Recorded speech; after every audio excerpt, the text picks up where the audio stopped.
Welcome back to the Couch Command, a journey through geekness. We're gonna be doing a review of the newest Denis Villeneuve movie, Dune. With me today, I have prolific sci-fi writer. She did the Data on Trial episode of Star Trek, Melinda Snodgrass. Hi, Keith. I'm happy to be here. Yay. We've come back. All right, and also back with us is my sister from another Mr. Boy Cat. I'm back. It's me. Woo! I asked to be on the Dune episode because I wanted to talk about it. Right on. Then I also have my brother from another mother, Max. Hey, good to be here. Cool. All right, so Super excited. To get things going, we're gonna talk about one thing we've each been geeking on recently. And then we're going to close up this recording, and then we'll start another recording when we do our review for Dune. So I will go first, if that's okay. How dare you? Mwahaha! My podcast, my rules. What's up? What you been watching? What you been doing? I went deep diving on the CHUCKY verse. If you guys been seeing. So as a kid, Child's Play was the first scary movie that didn't scare me and just had me and my buddy in tears laughing. It was nothing we'd ever seen before. We had that little doll guy, and he's cursing his head off and doing silly kills, and for the first time it didn't make me scared to go to bed. It just made us laugh. So throughout time, I don't know, Chucky's always had this kind of this mental rivalry in my head. I guess I was a little boy at the time, and then Chucky's main rival was a boy named Andy, who you couldn't help but see yourself through. And then later he gets his big sister, and I had a big sister. So anyway, throughout time, Chucky's always been kind of this rival. And then I've only seen the first two movies, and then on a podcast someone mentioned that they're going through all of them, and there's this word that it's done by a guy named Don Mancini, and he's done all of every Chucky except for the reboot, which was an AI stupid. Actually, I kind of liked it, but anyway, it was an AI spinoff. Okay, but AI Chucky. Yeah, AI Chucky was okay, no. But all the other Chuckies, unlike other scary movies where sometimes you can't tell if it's in the same continuity and the tone changes and quality changes. This kept on building on itself in ways where you're all right, does it remember the last movies? And then usually by the end there's a surprise, oh shit! And it's yes, every movie, guys, we still remember the last one, and bomb ass stingers. And then while I was almost through all of them, I think there's 7, and they're really good. In that I found out there's a Chucky TV series coming. What? Yeah, and that's what I've been watching this week. Surprise. Oh my gosh. Chucky's still here, and it's still the same story. And now he's tangling with high school kids in the present day. And it's actually really fucking good. I can't recommend doing the Chucky run. This blows my mind. I don't follow horror at all. This blows my mind that, because I remember Chucky as a kid, and that it's still going, but they're keeping continuity. Yes, Chucky's still. That's amazing. Wild. That is. But also, it is November now. Why didn't you tell me about this in October?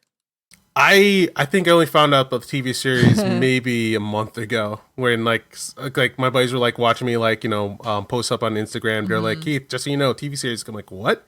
And they're yeah, and Pardon? the big sister and the main boy, the first boy from the very first movie, he does show up in the movies later, and he's coming back for the TV series.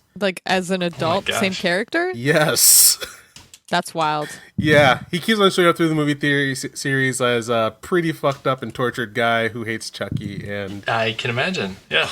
That makes sense. And then they get really beautifully meta, because Jennifer Tilly joins the cast at some point, and then they go Hollywood, and they have Jennifer Tilly playing herself, and then also her character shows up against real Jennifer Tilly, who then possesses real Jennifer Tilly. And then after that, every time she meets people go, did anybody tell you look exactly like Jennifer Tilly? It's amazing. Yeah, guys, I can't recommend doing the Chucky run enough. It's so good, and it's been so much fun. That sounds pretty amazing. Yeah. Void Cat, what you been geeking on lately? You know, I haven't actually been geeking as hard as I normally would lately. I've been trying to rest. Just like a gentle geek. Back into work. Yeah, a gentle geek. So I've just been, because I'm back at work. So I'm just doing like some soft like anime gliding. I started HAIKYUU, which is a volleyball anime. I have avoided sports anime for the majority of my life, but Luke really likes HAIKYUU, and he was like, "I bet you'd love the characters." So I just started season 1 of that. Thus far it's pretty like typical, you know, like the main characters are like one guy who's really like optimistic, and he has a rivalry with this guy who's like super good at what he does but not so great socially, and it's pretty sweet thus far though. Like it's really wholesome. I like some team building stuff. Cool. I just saw the My Hero movie that came out. You know, same kind of thing. It's very like your typical shonen, but feels nice. Cool. The thing is about this new movie is that a lot of its animation, and one of the characters that's like not from the regular anime reminds me of Lupin the Third. Like in the way he moves, but in the way that it's animated too. And it's such an old like animation reference for me. I felt really nice about it. And Luke, who got into anime recently, has never seen Lupin the Third, so I couldn't really talk to him about it, but it has some serious Lupin the Third vibes, I'm telling you. That's I was cool. very surprised. Some of the animation is like wildly like just not modern anime at all. Kind of flat. Like in a way that the character looks like flat in one dimension and then the world is moving in a different way. It's really cool. Huh, so I do recommend. That sounds awesome. Yeah. Does the movie feel like it's a genuine continuation of what's been going on in the TV show? Well, I mean, not really. Because, you know, the movies can't be canon. But it's like, it's the place that they're at in the TV show. With like, they're all on like pro teams. Okay. So like it could exist in the canon, but it doesn't bring in any of the themes or the aside from like, you know, your usual shonen. Teamwork is good. We all have to believe in each other. Greater will will triumph because you're saving your friends, kind of stuff. All right. Sure, it's got all of that, but like you're not seeing any of the villains or anything. Like the last like anime saga that I was keeping track of, and I watched all the movies, was Ranma 1/2. So that was a long time ago. I was kind of wondering, like, had things changed yet? Like, Ranma 1/2, when you saw one of their movies, it's kind of like, okay, that really doesn't fit well. I loved it, but it doesn't fit. They're all like Elseworld stories. Exactly. It's definitely just like a side story. It's just like a side story, you know. Cool. Nice. Ranma 1/2. Ranma 1/2 had that thing where the same though, where it was like kind of like it was all a continuation of itself, but it was like, all right, so now we're gonna have this new girl who is also engaged to him. Okay, she's gone. All right, this other girl who is also engaged to him because of his dad. Right. Okay, Akane's mad now. All right, she's gone. Okay, Kasumi is doing some cleaning. I don't know. Let's take 1 second to disrespect. 1 second to disrespect Kuno. Yep. Mm-hmm. Wow, Ranma 1/2. That's a throwback. Yeah. I thought Lupin was the throwback. All right. Yeah, that was me and Max cut our teeth. Yeah, we came to the conclusion that Ranma's dad was the worst villain in anime. But Saotome Ranma. Just Go Genma. All right. Yeah, my brothers first wanted to cosplay Lost Boy when he was young. Yeah, I went to a costume party as Ryoga Hibiki. There you go. Ryoga, yeah. Ryoga Hibiki. Yep. All right, that's all from me though. Cool. All right, Melinda, what have you been geeking on lately? Babylon 5. Nice. Oh, nice. But apparently, occasionally screaming at the television. Could you stop making speeches at me? Yeah, I'm a pretty terse writer. You know, my screenplays don't tend to be real talky. And everybody's going to go, yeah, but you wrote Measure of a Man and there's all this courtroom stuff. That's different. But in a normal show, I don't really get into that. So that makes me a little bit crazy. But I really do love the characters, especially Jakar. Oh, yeah. And Lanier. So, I'm enjoying that. I'm playing Pillars of Eternity video game and getting really annoyed because I can't make my wizard and my archery girl not run into the fight. It's like, will you stand? I hate when the NPCs. Oh my god, so no, please. And I'm like, I'm up here whacking on them with a sword. Let me do my thing. You stay back there and throw bolts and arrows at them, please. And no, they keep. So I'm, getting frustrated with that. Mm-hmm. I think the last I haven't seen Eternals yet. I'm trying to figure out when I'm going to go. The last film I saw, I went and I'm a huge James Bond fan, especially Daniel Craig as Bond. And so I had to go see the newest Bond, and I loved it. So cool. I thought it was a perfect, conclusion, especially after how awful the last Smurf Spectre movie was, which I really hated. And I really, really liked this one. So so that's been and I shouldn't confess this, but I'm committing a little bit of Star Wars fan fiction just because I needed to right now because COVID is so depressing. So understandable. That sounds super fun. Is this your first time through Babylon 5? Yes and no. I mean, I'd watched it in pieces, but it had been years. And so I sat down and just started watching it because it's sort of, one of these things that you want to have, you need your geek cred. I need to have. Right. So I was like, okay, I'm going to watch it all. Yeah. Fun fact, Max Wallenstein hates Babylon 5 and disrespects our friendship. It's every time I try and get into it, it feels like nerd homework, right? I'm like, actually, I so haven't finished painful. Babylon 5 either. Oh Lord, but I'm told have if I mercy. can make it through the first season, I'll love it. So the first season is slow going. I got to be honest, and you kind of it's sort of like Person of Interest, which I think is the greatest television series ever. Mm-hmm. That was good. Person of Interest. But you have to watch the first 6 episodes and you have to say, okay, it's not really a procedural. It looks like a procedural. No, it's a giant science fiction show.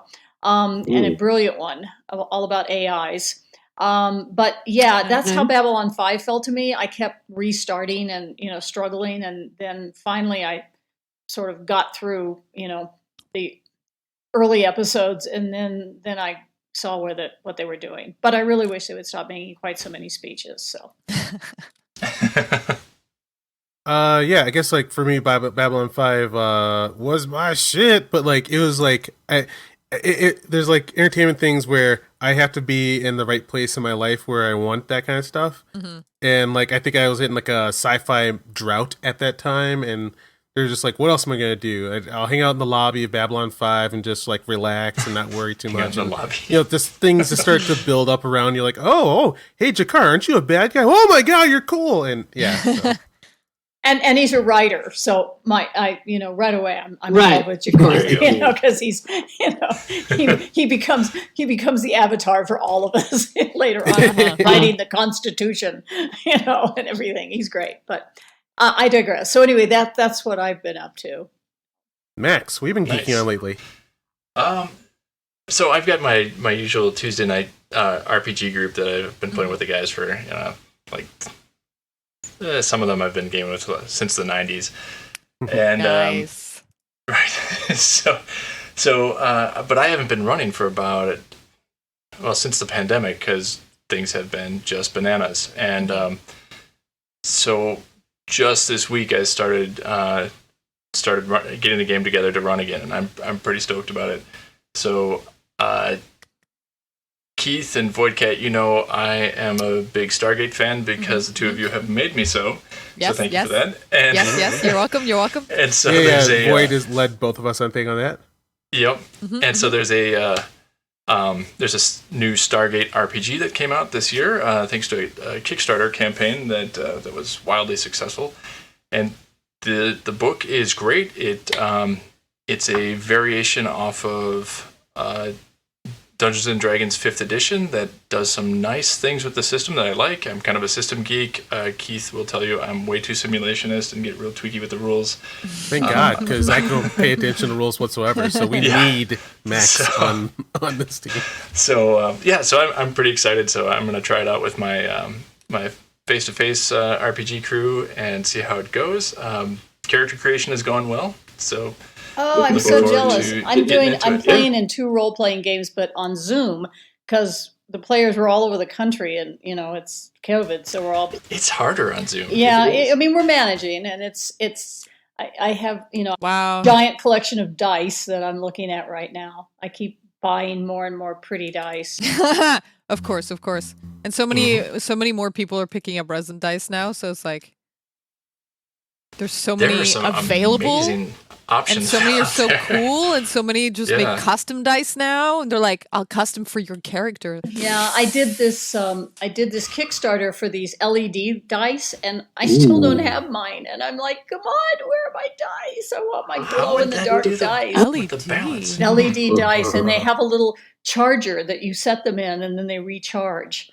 And oh my goodness! But I don't have them yet. I guess they're still tooling up their factory or something. And I guess it's just taking longer. And I'm like, but I backed you and I gave you a bunch of money for my LED light dice, and I want my dice. You jerks! Give me my dice. I need my dice. I need more dice, of course. Yeah. I've been playing tabletop. I've been streaming tabletop, so I've gotten to play like on Discord a couple times, but mostly. None of my like home games have been running, so I've been getting really antsy. But 2, maybe 3 Stargate, maybe 3. 2 different groups that I'm friends with are like, I want to make. Let's start a game. Yeah. So I'm very excited for the future. Yes. Let's see, Max. The people who you're running the game with, have they watched Stargate? 2 of them have. 3 have not. So, so I've been sending them like. I complain about nerd homework, but I've been like sending them clips like, "Hey, check this out." And so they, everybody loves Richard Dean Anderson, and I showed a couple of the first couple intros to it. Kind of a couple of the season There's some really good fan combos out there that people have made like whole series trailers. To be honest, you can also just run the game with the people who already know being like long-term members of a team, and then the people who don't already know Stargate being like 2 fresh recruits to the Stargate program. Like, and so far, it's still like nobody public is allowed to know about it, so they just didn't know about it, and then they get to find out through the game. I'm just saying. Yeah. Well, one of them wants to be. So one of my players wants to be an UNAS scout, which is kind of fun. So if you're not familiar with Stargate, UNAS are these like kind of imagined cave like caveman stereotypes, except they're like these reptilian creatures who are from another planet. So kind of like Gorns, I guess, for Star Trek. Yep. But there's so many Star Trek references in Stargate. It is. Why can't we name it the Enterprise? But anyway, yeah, it's gonna be a lot of fun. So I'm pretty stoked. And are you adding any of your usual custom stuff to the game? I thought I'd learn the system first. I am, of course, throwing in my own custom ships, and I've got my own. I'm throwing the book plot right out the window, and I'm going with my own stuff. But hell yeah, good. Freaking nerd. Damn right. That's the way to live.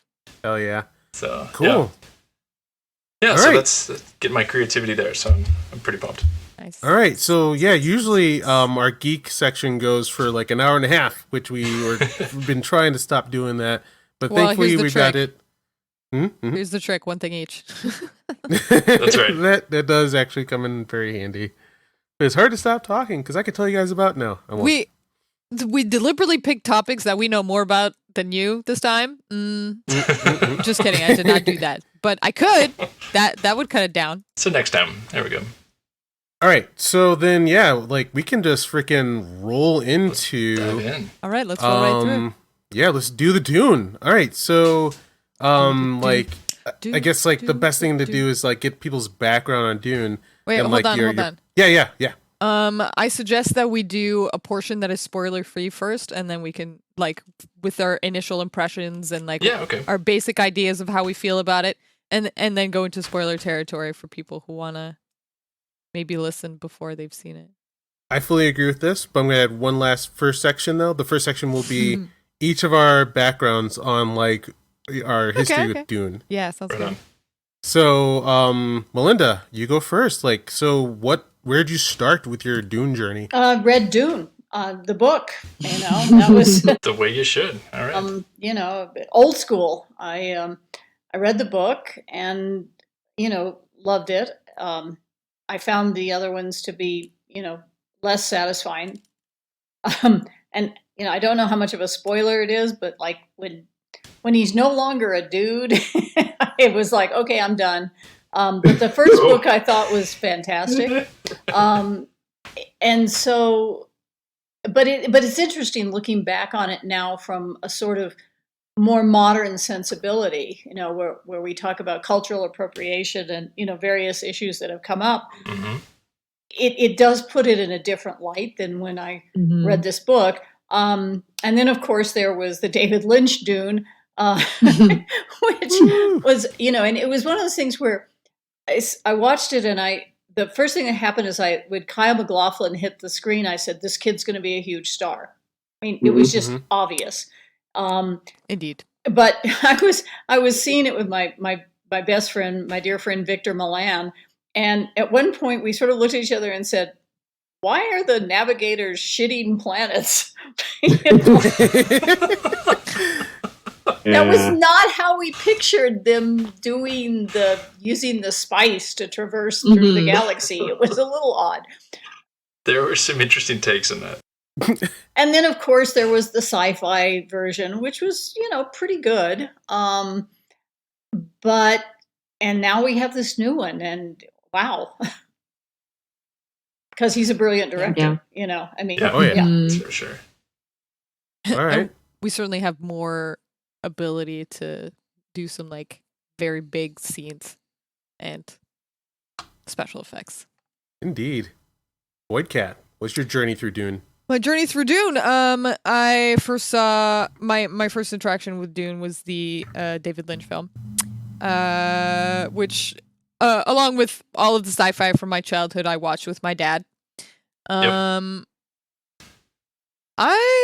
I liked it because sandworms, sandworms are cool when I was a kid, and I was like, I was always obsessed with like weird eye things, like eye damage is cool, but like blue glowing eyes also cool.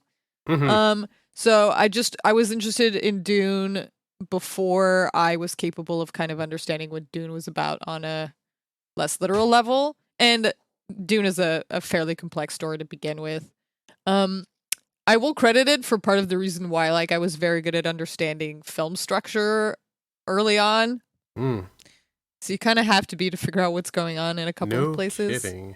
I spent most of my life not knowing what was going to happen in that movie, and I used film structure. I mean, like, again, it's not Lynch's fault. He made half of a movie, and then they were like, okay, make the other 2.5 movie in the second half of this movie, and he tried to cram as much in as possible, and you can't.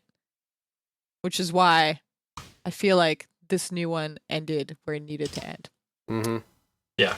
But I'll talk about that more later. Well said. That's where I'm coming from. I actually have not read the book yet, but in my usual nerd fashion of like through osmosis learned more about the plot over the years that's not in the movie. So like I know about stuff, but I haven't read it. Max, what's your journey through Dune? Similarly, my dad sat me down with Lynch's disavowed TV version, like 3 hour long, so like a VHS of it when I was like 13, and surprisingly, I just loved it. I thought it was confusing and awesome, and I guess 13 is the right time to be like impressed with things that are like overwhelming and confusing. It hit me just right. Also, Sir Patrick Stewart. Oh yeah, and I had just started watching Star Trek then, right? So, or the Next Generation, and Patrick Stewart's in there, and you may have known, but But yeah, so Lynch's Dune is so weird, and there's so many choices in there that, like, later when I'm reading the book, I was like, where did this come from? Like, why did you make these choices? But, you know, battle pugs and but that led to some really, really memorable lines. And Keith, I'm sure we'll talk about that later. Yeah. But later on, I think in high school, I read the book and didn't get it, and then in college I read the book again and loved it, and then later read it again in my about 10 years after that. And just this summer, as I was getting hyped for the movie, I went through on Keith's recommendation the audiobooks for all 6 of Herbert's books and really love them. The last 2 are quite a departure, but I heard, yeah. Yeah, they're pretty wild. Frank's got some ideas. Weird sex IDs or something like that. Yeah. Oh my gosh. Yeah, he's. I don't know how he got that stuff published back in the 80s, but anyway. Oh yeah, and then I think I saw I appreciated the solid effort on the sci-fi channel, but wasn't really blown away too much. But it was nice to have, right? And then Jodorowsky's Dune, I saw, blew my mind. Because of that, I assume the 1970s were just a river of drugs. And, that is the I haven't only found anything to prove me wrong. Yeah. But yeah, that's me. All right. My journey starts also in the 80s with Lynch's Dune. Back then, me and my friends were just like doing everything we could to find our next hit of Star Wars. And like we got to watch Dune, and we were very, very confused. But oh my God, the visuals on the screen uplift my heart and mind. Like there's something about that movie that really... And I wish more movies were able to do this. Like, transports me so hard to a different world. And we used to play the childhood game of like Walk Without Rhythm, which was like, if you're walking down the neighborhood and someone would just blurt out "Walk Without Rhythm" and you just start stumbling, and it was a lot of fun. I wish we had video of that. That sounds awesome. That's Walk adorable. Without Rhythm. Walk Without Rhythm. Anyway. There's a bunch of kids like, huh! Anyway, Walk Without Rhythm always makes me smile. Then like as a teen, I was binging on like fantasy and sci-fi books, and I I picked up the Dune book. It was like I smelled something really bad and threw it across the room. That I really didn't get it back then. Cause like I just wanted to, hey, can I get like my hero some spaceships and some friends and do some adventures? And it's like, no, Keith, at all. That's definitely not what this particular one is about, no. Yeah. So like I was like, I never got into that. The sci-fi originals were an admirable effort. And then like, later in life, I was unemployed and had a lot of time to myself, and I went on walks and put my earbuds in, and like, yeah, the audiobooks, like I used to think audiobooks was like cheating on reading. But these, like, the way they compose them and put them together, it's like a legit experience on its own. Like the voices they do, and they do some production work, and like I really felt it. And then like the thing I wasn't getting about Dune as a kid was that like I think Dune works really well as a podcast. Cause like there's so much about it that's like the thing that's like I think that people found hard to turn into a movie is that it's like all of the cool philosophy talk in between of things actually happening, which is what is like the meat of Dune that I like, where they just start talking about like humanity does this and that, and if you think about this, and like you get like these big questions and like answers that you can start like just messing with in your mind. It felt really good, and then the plot stuff happens in between, and that's cool too. But to me, it's not as important as like the philosophy going on. And then like, yeah, the books that Max got to where it's like weird sex and plot, and I got to those, and that's when I was like, I'll talking stop about here. plot. Thanks. That's Yep. okay. I want to say I completed it, so it's been like now it's been like almost like a year and a half of me trying to get through one of those books. Like I'm like, okay. So, that brings us to today and Denis Villeneuve's Dune, which we can talk about pretty soon. So, real quick, does anyone have a decent French pronunciation ability? Like mine is, I can do German quite well, I actually speak but French. my French is VC's an outlander. How do we say it? Villeneuve. Thank you. Villeneuve. Okay, thank you. Phew. Okay. All right, Keith. Someone thanks. knows. Go ahead. Denis Villeneuve. I just feel better. Yeah, thank you. Yeah, no But problem. it's been a hell of a journey. Like, my favorite part was when you get to guide into Dune, and it's pretty well known that his son turns into a worm god man. And wow, God, I love that so much. And and that's when I quit. I was like, okay, all right, I'm out. I'm out. No. Yeah, no, he turns into a big worm. I'm done. It's like you had the plot, but then you lost it. You went too far. This was jumping the shark or the worm. This was jumping the worm in a big way. Later the second, I could do impressions of him because he talks like this in the audiobooks, and that's how much I love Leto the second. He's a weird, funny guy. Anyway, there's someone on Facebook. Oh, sorry. Go ahead. Before we go into the depth of it, I just want to mention that I went to a Halloween party. I'm as shocked as you are, but I went to a Halloween party, and this guy had made 2 sandworm props, and he literally got a circle of cardboard and screwed in some screws as the teeth, and then just wrapped it in a brown towel. Cool. And let me tell you, from far away, it worked pretty well. That's like, excellent. If you want a $5 sandworm, you got it. That's how. $5 sandworm. That's outstanding. All right, then we're gonna go around the table of doing non-spoiler impressions of Denis Villeneuve's Dune, and first we're gonna start with Voidcat. I really enjoyed it. Let me state first that I saw it in IMAX, so there were a couple of issues for me in regards to like scenes with just it's very loud. And therefore I missed some of the dialogue. I'm gonna rewatch it with subtitles.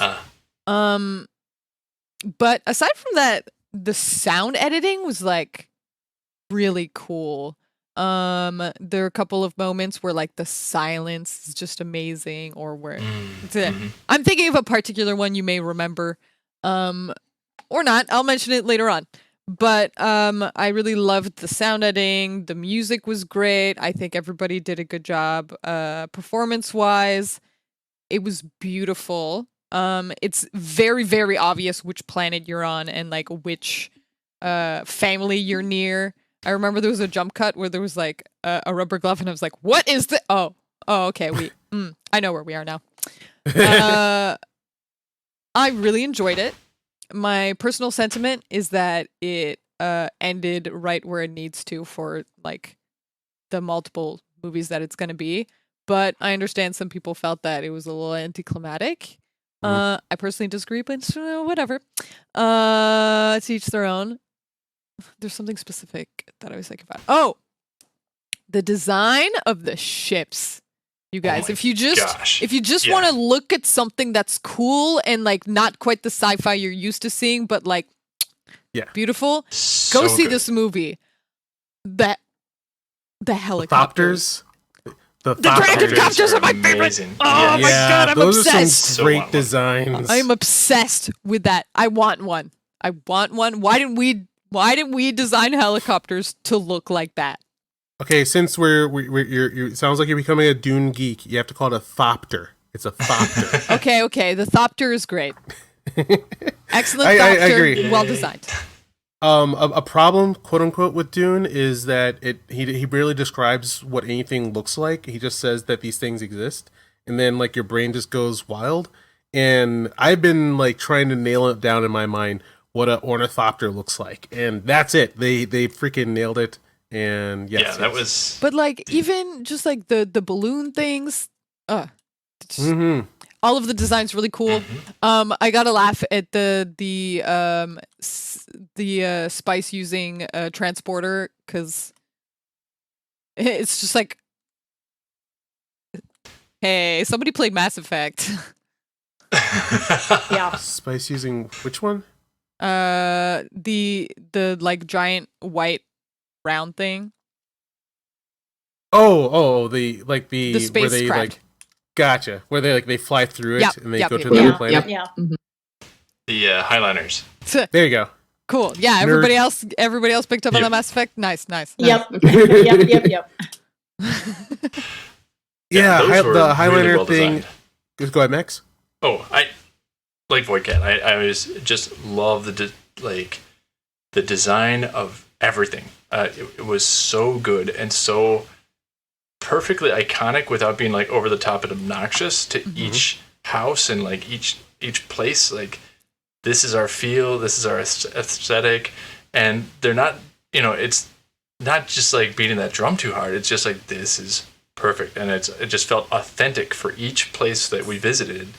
And that authenticity really like grabs at my heart, and it just felt so good, and like nothing felt crafted. It just felt right, and from the sound to the costume design to the look and feel of the ships. And I am a big like spaceship nerd, and these fit the universe. They fit the houses.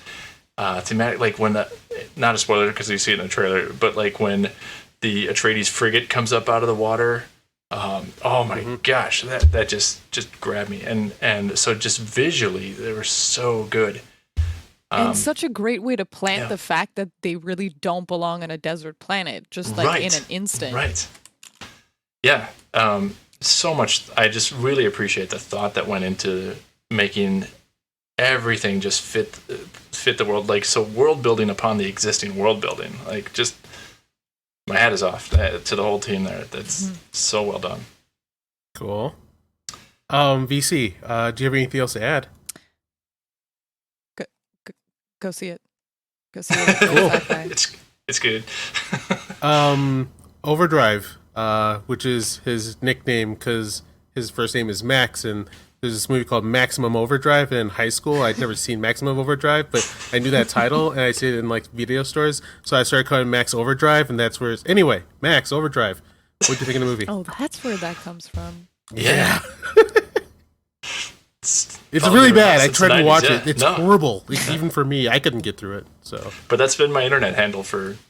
It's such a good... Since it's a great name. Forces the internet now. Yeah. Before there was a webinets that I was on anyway. But anyway, yeah, as you can tell, I really enjoyed the movie. I similarly thought it ended at the right spot. There were a number of plot elements that I liked in the book that were necessarily cut, and on reflection, kind of like taking Tom Bombadil out of Lord of the Rings, taking a certain plot around the spy in the Atreides house, taking that out of the movie, I think was the right choice. I think it would have made the movie longer and lost the people who were new to Dune. Even though I really did like from that. Jessica, oh my gosh, they did cut out, but you wouldn't need in the movie. Yeah, so I think really thoughtful choices as to what they put in. I guess I was not surprised by how much I liked the cast. I don't know Timothée Chalamet from other stuff. I don't think I've seen most of the movies that he's been in, but he was really good as Paul, I thought. He doesn't quite seem 14. Like, I know Paul's 14 in the books, but he's close enough, and I'm a bad judge of anyone's age if they're under 25 anyway. So I believe he's a teenager, I guess. Yeah. Properly young. I can see him having trouble learning to drive. Like, it's fine.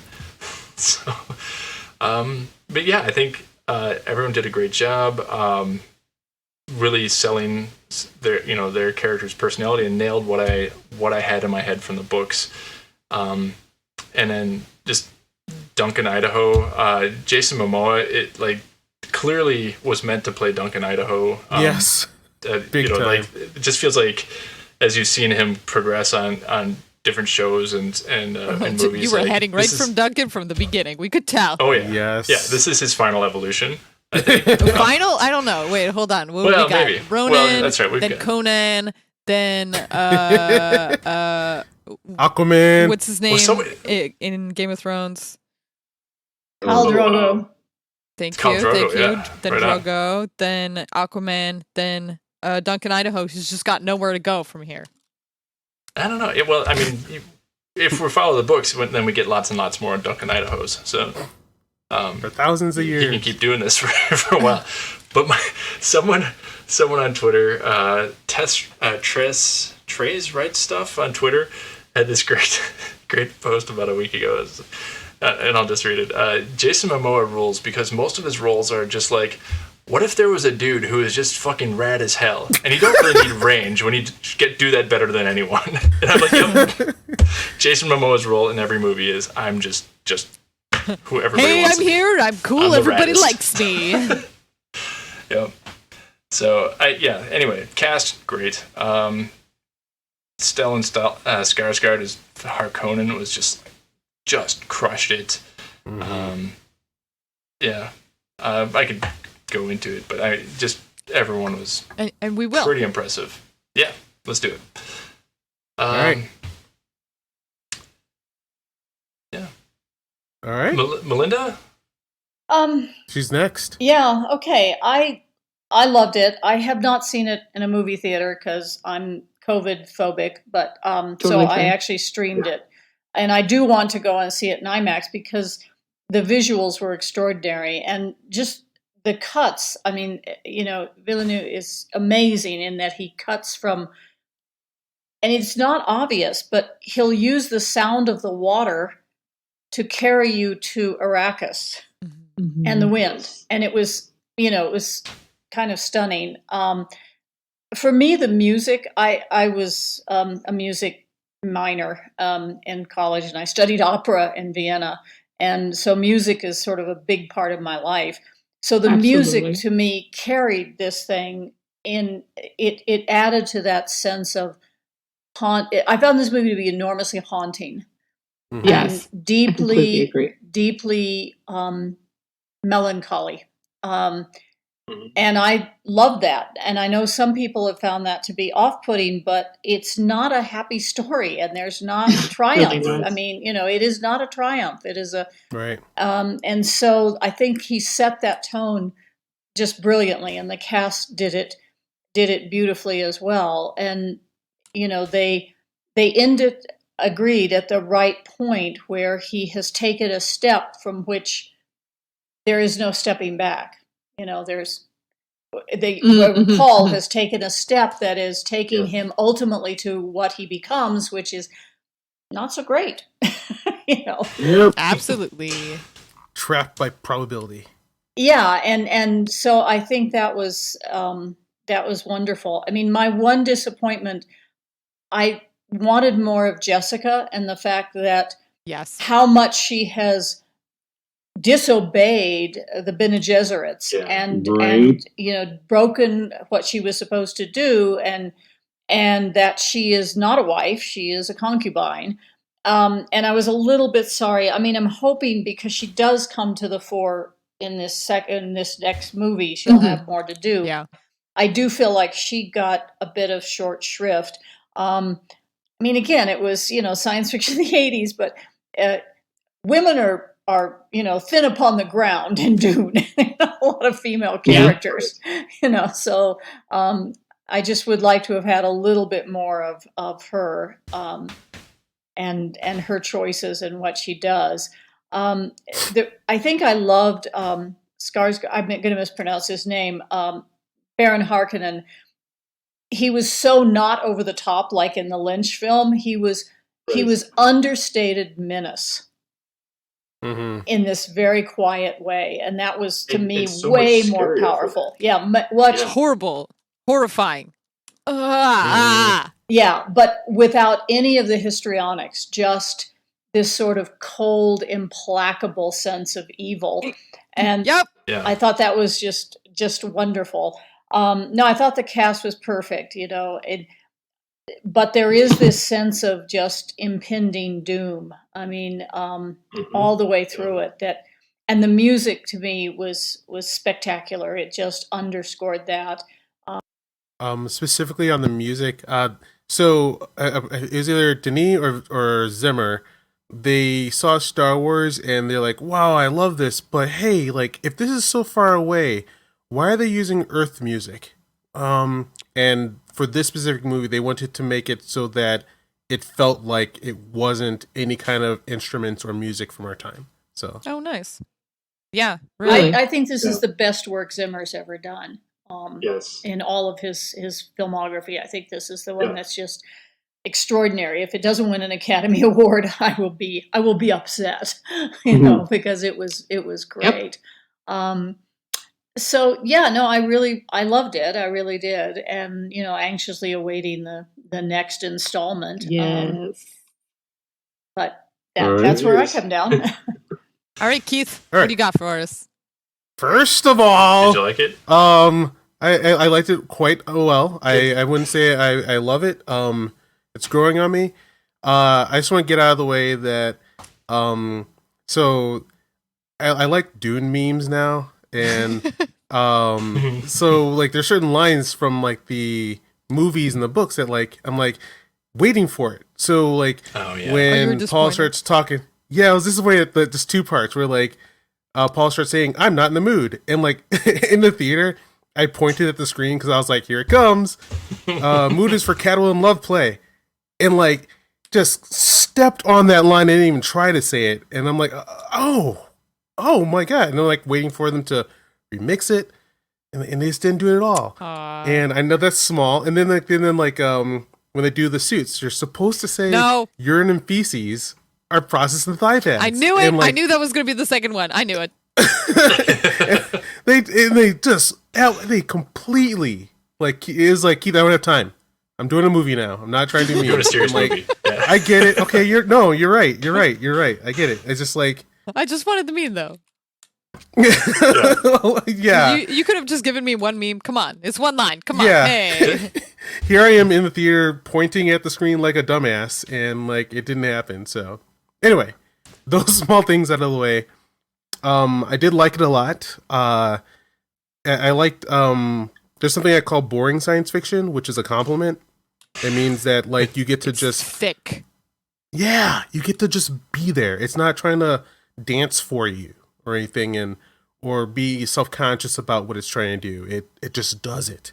And that I loved a lot. When it comes to the Thopters, I love that, but the Highliner and their space travel, I wouldn't say I'm the biggest fan because I want to see like I want to see what warping looks like, and I like some stank on my spaceship designs. Not minimalism. I hate minimalism. It's just like an absence of stuff there to me. But I do think this is the way you should do it for your like they're finally trying to do Dune right. So you shouldn't try any kind of pizzazz on it. You just should do it just right, and later in life, if someone wants to do a remix, then you do that. But yeah, so I appreciate it. It's not what I want, but good job. Also, the other thing I have is like what Dune is, which is like to me it's like the Bible, where like it's not. Oh man, it's a spoiler to find out that Jesus gets put up on the cross, or He just what? Yeah, it's just like there's wait, hold on. Jesus, what now? Yeah, yeah. If you look at it, it's not. It's people have known this for a long time. So I think the time has passed. Sorry, man. This is what happens to Jesus. But like so, I call it HAIKYUU, which is like these. It's like this training thing in Army of Darkness where you're doing these basic thrust, basic swing, basic swing, and that's what I'm seeing here. Like. There's certain beats you hit in Dune, and that's what I'm seeing. Versus, an adventure, which, like, once again, they shouldn't do, but I feel that missing when I'm watching this. Well, I hope we get our Adventures of Duncan, Idaho miniseries or something after this, because I think I want to do the TV some series exploration. And just some Duncan right? shenanigans, off on the side. Just play around in Dune. Because... But yeah, that's... Well, Dune is the story of Paul. Mm-hmm. And then you have Dune shenanigans on the side with Duncan, Idaho, or whatever, and they could be a different kind of atmosphere because they don't live like Paul. I would love, I want, that is definitely like, what I want. I want like side story Dune. Let me Gurney see Halleck's what happens smuggling, when you have fun. Whatever, yeah. Yeah, I'm sorry. It can't be an adventure. Right. It's an elegy. It's a tragedy. I mean, this is not a. This isn't a hooray, we win, and boy, this is exciting. I mean, they have their place. I think this is a little bit like Arrival. I mean, this is what this director is drawn to. Is something very very bittersweet. I mean, Dune is a cautionary tale. Truly, it is not, in fact, a victory over, triumph over tyranny, all of those things. It's none of that. It's a cautionary tale. And so... Perfectly said, it's an elegy. That was... nailed it. What I saw is like a visual poem playing out. And, so as an elegy, which I'm going to remember that one, it was beautiful and hypnotizing and immersive. It was like warm bathwater of science fiction, and it calmed me. But yeah, it's just like little things that I like. That there's nothing wrong with it. It's just you were just looking for something different. I wish their armor was a little more pizzazzed, guys. Could you put some red on your armor a little bit, please? But yeah. So that is my take on it. It's really good. It's a great start. We need more boring sci-fi where you're not being crazy silly, but you're really trying to make this world. And another thing about Dune that I want to say is like, it took me many years until like in my adult years for someone to explain to me what old science fiction is, like old technology science fiction is. Because for the longest time, I couldn't tell why they're acting feudal and why everything looks so dirty, and it's just like, technology had become so old that it's just like unremarkable, and they just cycled back to feudal times, and I love that idea. So, I guess that's my take on Dune. I highly recommend it. I hope this starts more people making more movies like this, and add a little more color on them spaceships and costumes, and we get yourself a stew going. I do hope that the pretty good box office and HBO Max performance of Dune Part 1 inspires a lot more of this type of science fiction where it's not all action every third scene something blows up.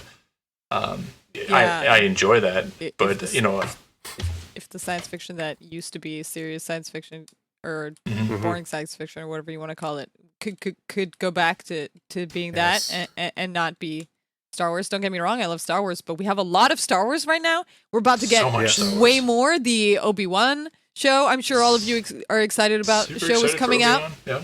Fantastic. Lots of Star Wars. So the other shows don't have to also be Star Wars. Thank you.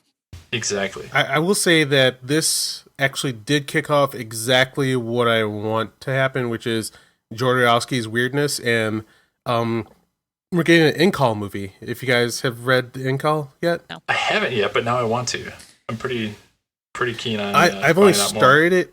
It's like goofy, stupid Blade Runner is what I'm reading. Huh. And I hear it gets crazy metaphysical weird, but like it's I like that. It's Blade Runner had a child with Fifth Element, and fun. Like they spun around really quickly and got really dizzy. You got the info. Guys, I hate to do this, but I have to get up and ride a horse in the morning, and then I have to do an event about wild cards with George tomorrow evening, and it's going to be a long evening, and I kind of can't. No stress. Yeah, I kind of can't keep going any longer. I need to sort of start calling it a night and get ready for tomorrow. Cool. So closing in on an hour. I think that's all right. Yeah, so I'm gonna slip away now. It was really fun. Thank you for including me.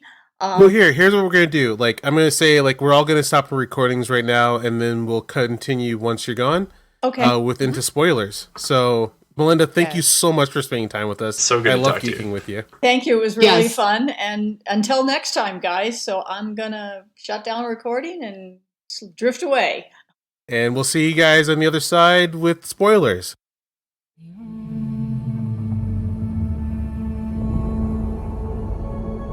My planet Arakkis is so beautiful when the sun is low. Rolling over the sands, you can see spice in the air. The outsiders ravage our lands in front of our eyes.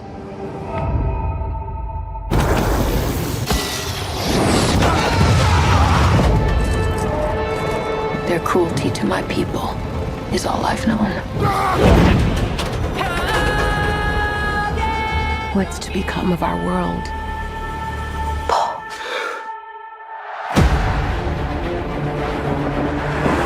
A boy.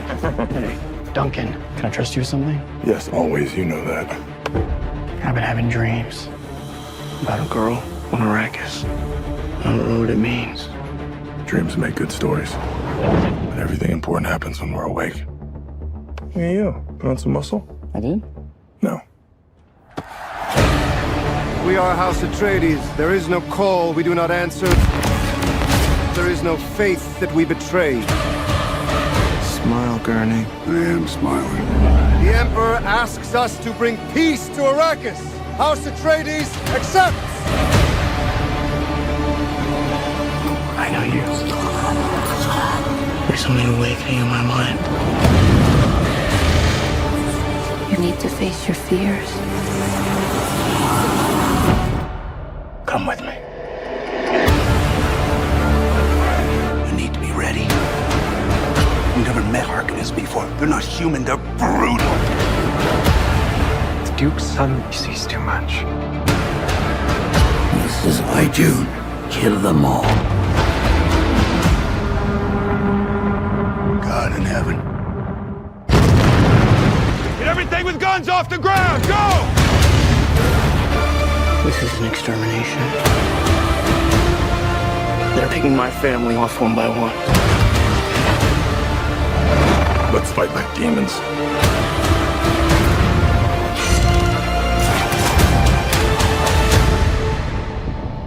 Dad, what if I'm not the future of House Atreides? A great man doesn't seek to lead. He's called to it. But if your answer is no, you'll still be the only thing I ever needed you to be. My son. If anything happens, will you protect Paul? With my life.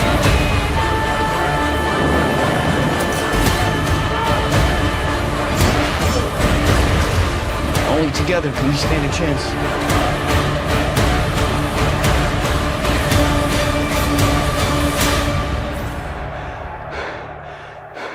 It's time.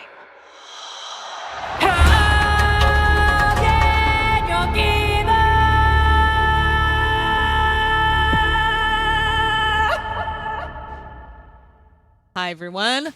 Welcome back. We're going to talk in spoiler territory now. Keith, I just want to say that you were like, what is a spoiler in this case? Specific scenes, I would say, and like exactly where it ends. That's the bit that I didn't want to say in the first half. All right. Melinda had to go because she leads a much busier life than we do. Yeah, she's got to hang out with George R.R. Martin. Oh my god. And go horseback riding. That's not what she's doing. That's not a bad life. That is what she's doing. Okay. No. But she said she's also doing like some kind of convention thing with George. Oh, okay. Yep. That is the George. Yeah, that's what she means by George. My brain tuned out, I guess. It's fine. I was just thinking about horses. That's what happened there. Okay. So, before I let anybody else talk, I'm just going to monopolize for a little bit. I've heard a friend of mine who's not very invested in Dune or who didn't know the story already. Their opinion is that the movie should have ended when the House of Atreides fell. And it's nice they have that wrong opinion. Their opinion is wrong, and let me tell you why. Friends who have this opinion, don't worry, you'll be convinced at the end of this. Because now I'm actually kind of now on that side at this very moment. Don't worry, let me convince you. Okay, so two things. All right. First of all, this is an overall story. Overall, it's the story of Paul Atreides, and Act 1 is the death of Paul Atreides, and Act 2 is the rise of MUAD'DIB. So they ended at the death of Atreides, of Paul Atreides, rather than the house itself. Yeah. No, you're right. Thank you. 2, if he had all those hallucinations about Zendaya and then also the guy that he kills, but we had never seen Zendaya or the guy that he kills by the end of the movie, people would have been very upset. So. Yeah, you're right. You need to have those in. Yeah. That's a good call. Because I was thinking, like, the idea of, like, ending it with the fall of the Atreides, it reframes it into more of a robust story about the Atreides family, and then you get more Jessica and, like, the all-out loss of, like, you know, their home. That does kind of make for a very, and like you could have maybe built out the final battle. It could have been a great climax versus the one-on-one, but then we are taking away from the story of Paul, which does make a better samurai swing of the point that this director's trying to make. Right, especially since the Dune 2 is going to be about, like, us learning all about, like, the Fremen culture, which this is the bit that David Lynch got fucked over with, and then he had to, like, just shove really fast in there, and then, like, all of a sudden he's, you know, worm guy. I'm very excited that we're finally gonna get to see that, like, more spread out with the you know. Okay, again, I'm like trying not to spoil the series whilst spoiling the movie, but then, like, it's from the 60s. Okay. Right. We find out cool things about the Fremen, and I'm excited about spending more time with that and with the shenanigans that are going on with his mom and his sister. Okay, that's Oh yeah, Aaliyah. Looking forward to that. Aaliyah of the knife, yeah. That's gonna be crazy really ass cool. Aaliyah. That's gonna be fun. Okay, so that's what I wanted to say, but also because if they had cut out at that earlier bit, it would have skipped my emotionally my favorite scene, and this is gonna sound ridiculous. Because it just reminded me of a childhood memory. Okay, so the bit after they escape, where Jessica and Paul are in the, what was it called, the Thopter? Yep. Nice. When they're in the Thopter, and he's like, "Oh no, the sandstorm, we're gonna die. You know, it's gonna rip us apart. Wait, what if I just become part of the sandstorm, whatever." Yeah. The way that the Thopter spins is pretty much exactly and very intelligent. Like, whoever did the SFX for this bit, like, I love them. Amazing. The way that it spins is the same way that a maple leaf, a maple seed spins. Oh, dude. And I grew up around maple trees. I'm Canadian, you know, obviously, like, maple is something that I care about. But also, like, literally the maple trees in my backyard, I used to just, like, steal the copters and toss them up over and over and over again. Like, I was obsessed with them as a child. So that just, like, touched me in a place I did not expect. That cool off-centered spin, and, you know, where it looks like it's a little in slow motion at the wrong times. Yeah. Very cool. Yeah, I love that part as well for, like Eastern philosophy. I forget what it's called, but, like, it's a thing that you're supposed to be doing in life. Like, when the storm hits, the more you try to stand and press against it, the more you break yourself apart. But if you, like, let yourself flow with it, then it can take you to your next destination. So, like, him doing that and, like, becoming part of the sand and storm, that, like, that was some good visual poetry right there. So yes, I was quite happy with that part. I totally. Let's see. So Harkonnen comes from a Finnish word for bull. Huh. You guys know that? I did I not. did not know that, and I've tried to learn a bit of Finnish. That's interesting. Yeah. So what's fun is like that. So like when they're doing all this foreshadowing, where didn't Grandpa used to fight bulls? Yeah, he got his ass kicked and died too. Look at the camera. Subtle. And Actually, then what's what's that? I didn't catch it. They're carrying But a giant nice. bull head around the And then- planet. That does explain the bullhead, you know? I noticed that decoration and I was like, they're making a point with that, but I don't know what that point is. Thank you. You're welcome. That's the information I was missing. Then also what I love, it made me love my Zod action figure even more. So like I have these like 3 Superman action figures where they're wearing Kryptonian armor, and like the first Superman one I have, he's got this gold armor with a red cape and like blue chainmail underneath, and it's a direct homage to Jodorowsky's Dune character from his designs. And at first I got it because I was like, why is this? And then like I saw like the picture, I was like, holy shit, I have a Dune action figure. Yeah, dog. And then like I watched the commentary where Zack Snyder's like, oh yeah, I'm doing Jodorowsky all over the place here. You're not imagining things. That's excellent. So yeah, the Zods are Harkonnens. And the armor my Zod action figure has, basically on the shoulders, has some pretty bull-like horns coming out of his shoulders. Cool. So as of this movie, and I now understand my action figure even more, and I loved that. That's fun. Dang. Dune is everywhere. Thank you, Dune, for helping me love my action figures. Let's see. Well, speaking of the Harkonnens, how do we feel about the Harkonnen slime? You know pretty what I mean? cool. The goop that he Unsettled? was. Yeah. The goop he was unsettling. sunk into. Yeah, I heard that he demanded. I heard that he asked for more nude scenes. Good. Like you do, I guess. I mean, listen, excellent work. I felt very unsettled, just slightly horrified. Okay, very horrified. Yeah. Excellent work. Yeah, I nailed it. If he wanted to be like disconcerting and just make everyone feel unsafe looking at him, yes. Like, well done. Another meme that they skipped is bring in Fade and Raban. Because there's no Fade. Yeah. Yeah, they skipped Fade. I think they just assumed that no one can outsting Sting, and I mean that's accurate though. Nah, I think what's gonna happen is they want to build up casting announcements for the next movie. Yeah. So like they have Irulan and the Emperor and Fade. So when they do announcements for like those are 3 key characters that like you gotta cast somebody very cool for each one of those. So I think they're just saving it for that. So hopefully next, if he continues with his no Keith, no memes, no.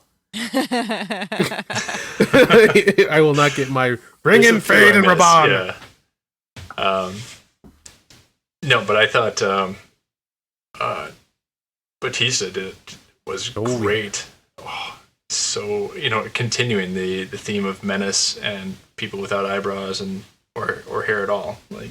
And the surprise that Dave Bautista's a really good actor. He is. He really is. I mean, I was reading a little bit about him just being really glad for the role to show off, a little bit more of a deeper and a more involved character than Drax, which is fun. I think it's hard to not have fun being Drax, but that's the thing with Drax. It's just fun, like casual shenanigans. Have you guys seen Denis Villeneuve's Blade Runner? Not yet. Prior to seeing Dune, that was my favorite movie of the last 10 years. Yeah, Dave Bautista's like the first android they kill in there. That's right. Yeah, he is so fucking good. Like, to me, like, you're a professional wrestler, and he's like, no, man, I got chops. And he was like, I'm gonna do the rock path. Yeah, exactly. Because remember when Scorpion King came out, we were like, there's no way The Rock's going to be an actor. Here we are. Biggest star ever.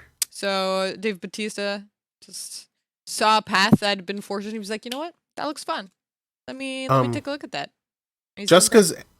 I don't know who the actress who plays Jessica is, but I love her. I'm supposed to know who she is, but she was great. I definitely recognized her, but I don't know from where. What little she did do, every scene, she thunder crushed that shit. Rebecca such Ferguson. intensity. Okay. Yeah. Please cast her more things. She had this vulnerability that just I loved. I watched some review, whatever. When she's outside the room where Paul's getting like the Gam Jabbar test, and like, oh my god, yes. Watching her struggle through it and then finding the strength to get through. I loved that. It was, she was. Both of them did so good in that scene. I loved. Yeah. It was perfectly done. They really looked like they were in pain. Just like to be able to make your body tremble in a way that looks like it's trembling because you're in pain. Mm-hmm. Harder than it looks. Delicious acting. Mm-hmm. Well done. Let's see what else. What else do I got? Ooh, I like the way they did the voice too. Yes. Nice. With like a slight delay that you hear, like you get the like bass in your bones rattling version, and then like it's happened, and then you hear it for real, and you're like, oh, I already did the thing. I love how this story always keeps reminding me to question authority. Because like every time I think about this story, I get mad at Jessica. Because I'm like the Bene Gesserit, like they've been playing a long time, holy shit, Jessica, you had one job, and oh my god, you did give him a son. She's like, I really think about the universe we'd be locked into if she didn't. True. She had one job, and that job was not having a boy, but she did it anyway because she loved her not husband. The thing that comes to mind, and like immediately when I say it in my mind, I know I'm wrong, is like, but the Bene Gesserit, they have a lot of resources, and to me, they should be supremely smart, and we should do what they say. Like, they got a lot of information, and every time I say that, I can see the Bene Gesserit kind of like look between each other, like, yeah, do what Keith says. Correct. Yeah, Keith. You should do what we tell you. And then like, okay, why do I feel like they're tricking me now then? Because you are being tricked. That's what they're spending their entire. They literally trained the Fremen to believe that a pale woman and son, strangers from the stars, would come, and when Jessica shows up with a boy, they're like, "Dang it, God, why, Jessica?" And she's like, "What? I'm strong enough. He probably has enough powers. What?" And they're like, "Jessica, 8,000 years, you're please, in trouble. for the love of fucking God." That is something I love about 2 more generations. Nope. I do love that about the Bene Gesserit, the Missionaria Protectiva, like going out and just like seeding the cosmos with cheat codes for your own team. Like, that's some rad long brilliant game. Like, that's magnificent bastard stuff right there. It's so good. Yeah, it really is. Like, you want to talk about like big shadows behind the throne? Let's talk about the Bene Gesserit, because ma'am. At first I say, but if they put this much work, they got to have some idea of what's going right, and maybe we should, okay, wait, no, there's something about them that tells me, no, don't just listen to Don't ever authority. Trust anyone ever. I think really Dune is an excellent representation of don't trust anyone ever. Why are we on the sand planet? Well, because there was another, anybody in power. Why are we on the sand planet? Well, because there are our house and this other house, and the emperor was like, the two of you have too much power, so I'm just gonna make you infight. Yeah, one of you's probably gonna die, completely get wiped out. Yeah, perfect. So but I want to say emperor, fuck you. So there's like they have like, was it the memory of every like woman throughout time or something like that? Yeah. From some their matrilinear line. There you go. But then they share memories, right? So So then you get the memories of that person. So So in the later books, it's like they're saving memories, like like mental hard drives. That's a lot of information. And I know I'm wrong, but I'm like saying that's a lot of information not to trust them. But then I could do my Leto the Second, who would go, well, Keith, I have both lineages of male and female. Do I know everything, Keith? You've seen what I did to people. Don't do. We're trying to teach you. Don't trust. Like, I have no one knows everything. All of human knowledge here in front of me. Like, as does like anyone with a computer. Like, we still make a lot of bad decisions. Yeah. I was going to say that too. Like, having a lot of information does not make us good at figuring out which information is useful, which information is good, or what to do with that information. Word. And I think that's the problem. The Bene Gesserit are spending all of their energy just being like, okay, we will absorb this so we can quietly mass power. Yeah, what do you do with the power? There you go. We're quietly massing it. Yeah, we know everything, and everything says we should run shit. Anyway, so, yeah. I have a question though. Jessica, because we get two different reasons for her bearing the son. From Leto's perspective, she loves him so much that she gives him the son that he wants. Mm-hmm. From the Bene Gesserit's perspective, she believes so much in herself and that she can be the fated mother that she decides to have a child, a boy, for herself to be the one. A generation early, yeah. Do you ever get her perspective? Can it be you both? guys read the book. I don't remember the part. She does deeply love Leto. Yeah, I think it's just love. Okay. Not like Jessica's. I should know better than to try to think deeper into the female psyche as written by Frank Herbert of all people. It's so funny because he's, Frank Herbert, dude in the 1960s, and you can tell he is trying to write a feminist perspective. And has no idea what that is. I'm not gonna say he has no idea, but he's you're right. Succeeding. Not no idea, but yeah. Okay, wait. An authentic, yeah. I think he's got some success. So Jessica's smart and as fuck, and the thing is like super smart. She's smart enough to know that you don't want to be the center of that power. There you go. So she did it out of love. And not to make Kwisatz Haderach, but she was like, I love my husband here, and don't worry, everything will be fine. Oh, shit. Everything was not fine. Yeah. But like, the smartest thing she does, spoiler, not really, is get the fuck out of Dodge when she finds out that her son is the Kwisatz. Like, the rest of the story, she like lives like her own happy life on like a distant planet. She's like, I'm not that. You don't want to be in the center of that shit. Cool. So my son is super powerful, and my daughter's like super powerful, and I'm just an assassin. So I'm gonna just fuck off, and I'm gonna y'all can deal with this. Peace out.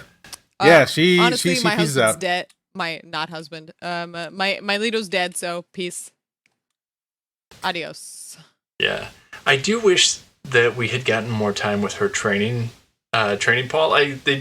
In the movie, I think they did a little bit, and it was alright. But there wasn't a ton of him sword training either. Yeah, in the next movie, just enough. Yeah, in the next movie, that's when we get more. Jessica becomes the Bene Gesserit queen. Oh, with the weirding way. Yeah. Yep. You're right. So, we're gonna get to see her train like armies of people in the martial arts of the Bene Gesserit. So we're gonna get some. Yeah, she's gonna be stepping up. So excited. Yeah, they kind of like showed the edge of that with the way that she like just beats that Fremen when he insults her or whatever. Yeah. She's like, aha, we will just take all of your water. And she's like, try it, bitch. Yep. And my friend who didn't know Dune when we left the theater was like, that guy was kind of weak though. Like that lady just beat him up, and I'm like, nope. You're interpreting that backwards. Right. And that's my problem with that scene. I think we don't get to see how dangerous Jessica is. Yeah. And so I think your like uninitiated audience doesn't know. So they really think, don't. These Fremen are just a bunch of scrubs. I do feel like this Dune made Jessica look pretty weak. Because like from the perspective of somebody who doesn't know what she's capable of, she teaches him the voice, but when the Bene Gesserit show up, she looks like she's very much just like apologetic and deferential. Take Paul, do whatever. Like she's not supposed to be standing outside that door, and she's not supposed to be sharing his pain. But they don't know that. Some of them weren't even like. I'm sure some people didn't even realize that that's what she was doing. Although I felt like she did it well. And I have a they note on showed that. Paul. They showed the pain being a little less horrible on Paul after she started helping him. So I have a note on her quote unquote weakness. I like it a lot because to me, like, if you have weak characters who are able to overcome it, that means a lot to me. Like seeing her being super vulnerable, but can always keep going. That there's message definitely means an a lot issue to me. with people also assuming that if you have strong feelings, it means you can't fight. But I mean, they also showed her being like sad about what was coming a lot, and my friend was like, "Oh, but she just spent the whole movie crying," and I'm like, I feel like Villeneuve was trying to communicate that she was like understanding what was coming. Yeah, if she's crying about it, there's some shit that's about to happen. Like she knew the whole house was gonna get wiped out. Yeah. So there's like there's a somebody scene. who doesn't understand what's inside her head, or who doesn't know like the lore as well as we do. It looks like she's just kind of like ambling through this movie. Yeah, I can see that. I can totally see that.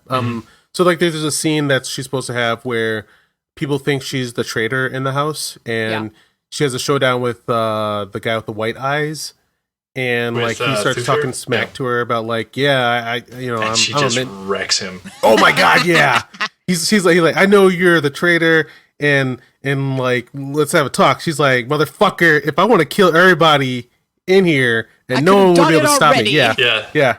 Do you know who I am? If I want you dead, or my husband, or anybody, no one's stopping me.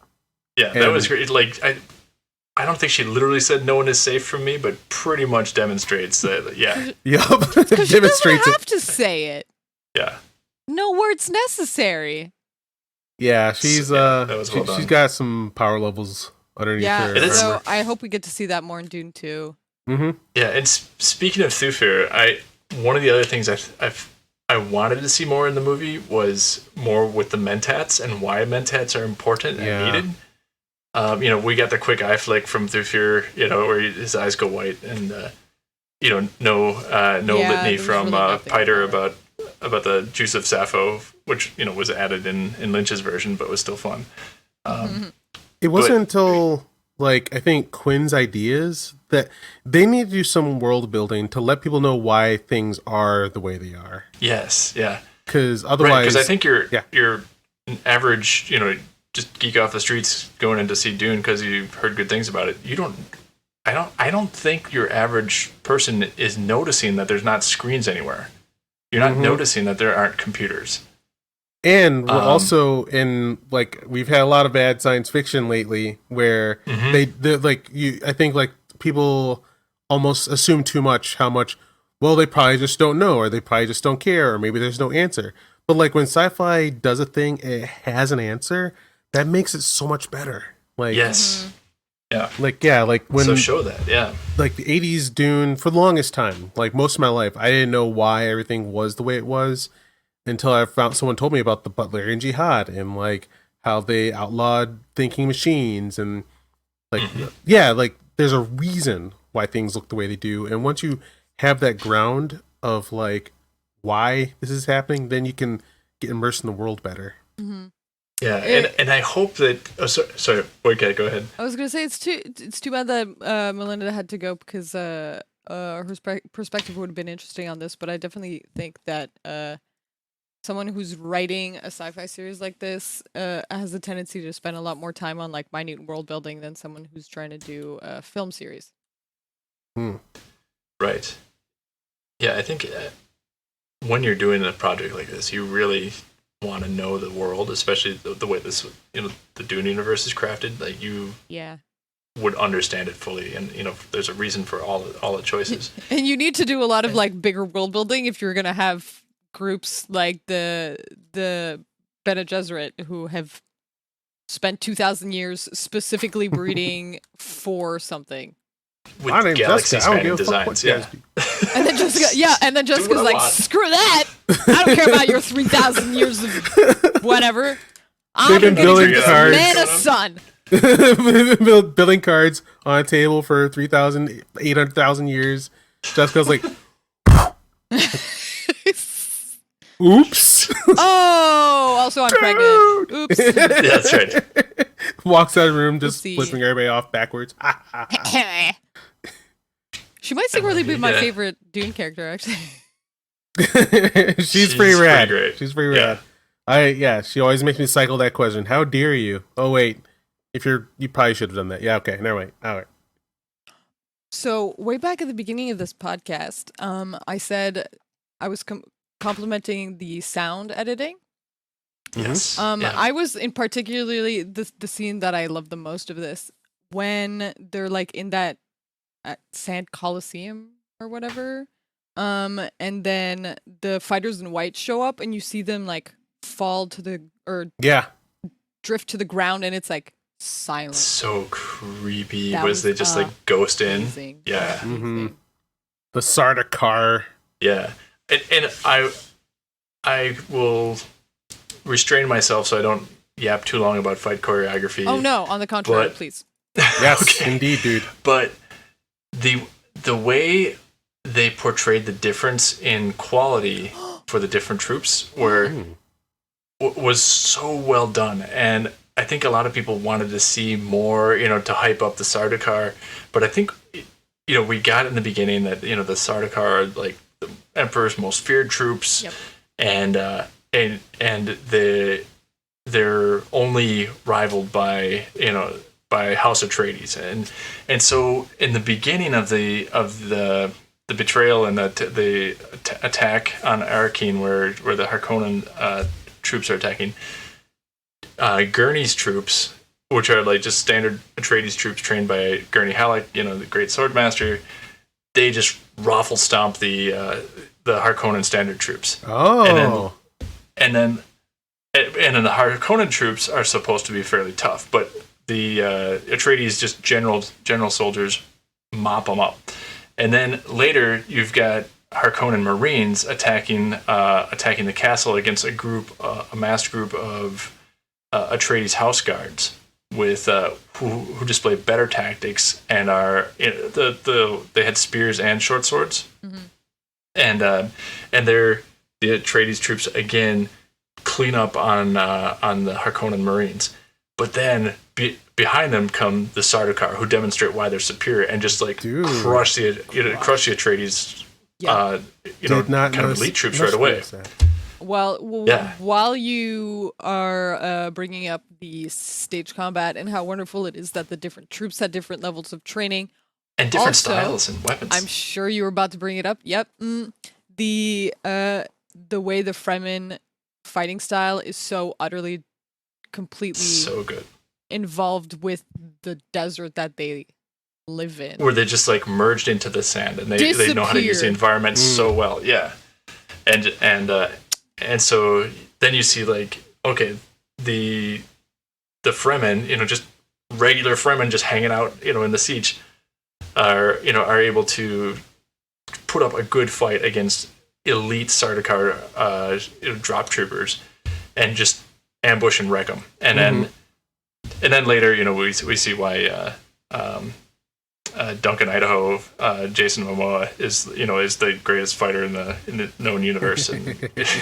takes on the rest. But I just really appreciated the differentiated fighting styles and showing why the Emperor feared the Atreides, and then later why everyone fears the Sardaukar. So I think there was some chatter online, how about people had wished that the Sardaukar were shown like wiping out troops around the galaxy to show why they're so scary. But I think we didn't need to see that. Like, these are the Emperor's elite. That scene where they're ghosting in, the other scene where they mop the floor with Atreides house guards. I think that was enough, and I just thought it was so well done. Honestly, Indeed. I think pulling out of just like the three houses, they already like, we saw the Emperor and his troops like a couple of times. That was already too much of like not being on Arakkis. Like, really, if we start showing like every little thing like that, you're just going to be here for 4 hours. Yeah. But like that scene where they're anointing, like that blood anointment of the Sardaukar. That reminded me of Hyperion. Salusa Secundus with the with the kind of alien throat singing, the very very battle language, haunting throat singing, and there's those sacrificial those offerings, kind of spread eagle being loved bled, that and then shit. oh my gosh, horrifying. where you're like, these guys are just like hardcore, fanatical, like religiously devoted troops to the Emperor. And then I think it was great that we didn't see the Emperor. Like they don't, they didn't have to show the Emperor. Don't want to see like him. This. Yeah, it's not who it's about. Not yet. Anyway, right, exactly. And then later, I'm so looking forward to getting to see that. Yeah, because like saving that for the next movie makes it a big deal. So yes, that was a learn good call. from the first Star Wars trilogy. You only need to see Darth Vader for 8 minutes for him to be terrifying. Thank you. Mm-hmm. Yep. Let's see. One thing I don't, I kind of don't like Zendaya. She currently is in her career where Jason Momoa was at when I first saw him. Yeah.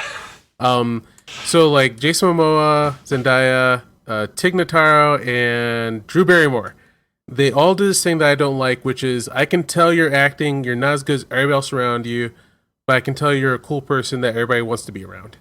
And yeah. So with Jason Momoa, like, for me, like, seeing him as Khal Drago and like in a couple other things, Conan, I was like, ugh. Man, like you seem like really cool, but you're not. I don't buy your acting, and I get that with Zendaya currently, and I hope that she has the similar path where, like, Jason just kept on being himself, and it's now working. Like, yeah, he's the raddest dude in the world. So yeah, as of Aquaman and this, like, he's still doing his thing. He now melds better into worlds. But because he harnessed who he is, now I'm like, all right, go Jason Momoa.